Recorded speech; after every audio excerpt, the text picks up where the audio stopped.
The title of this book is Your Mama a Llama?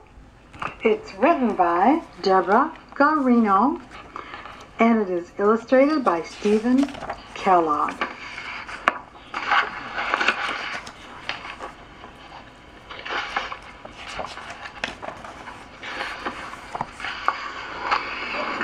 Is your mama a llama? I asked my friend Dave. No, she is not, is the answer Dave gave. She hangs by her feet and she lives in a cave. I do not believe that's how llamas behave. Oh, I said, you are right about that. I think your mama sounds more like a bat. Is your mama a llama? I asked my friend Fred.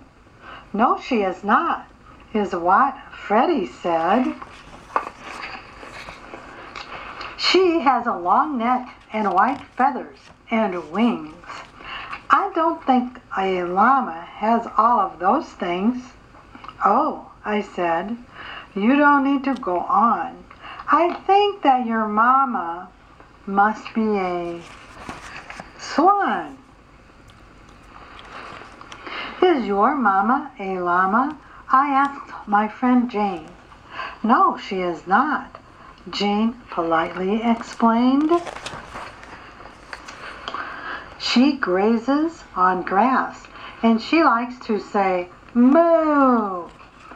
I don't think that is what a llama would do. Oh, I said, I understand now. I think that your mama must be a cow. Moo.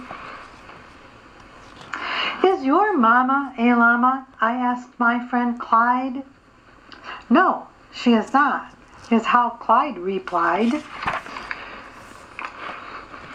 She's got flippers and whiskers and eats fish all day. I do not think llamas act quite in that way. Oh, I said, I'm beginning to feel that your mama must really be a seal.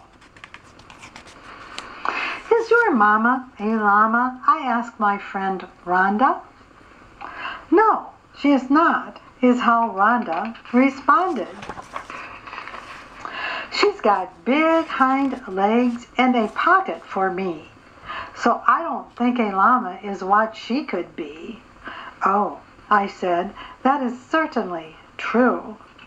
I think that your mama's a kangaroo. Is your mama a llama? I asked my friend Lynn.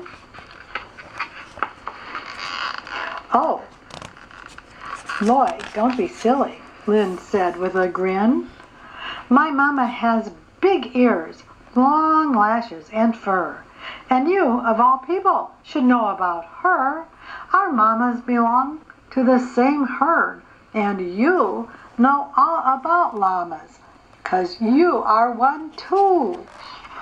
Yes, you are right, I said to my friend.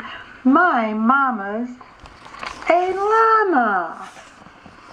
And this is the end.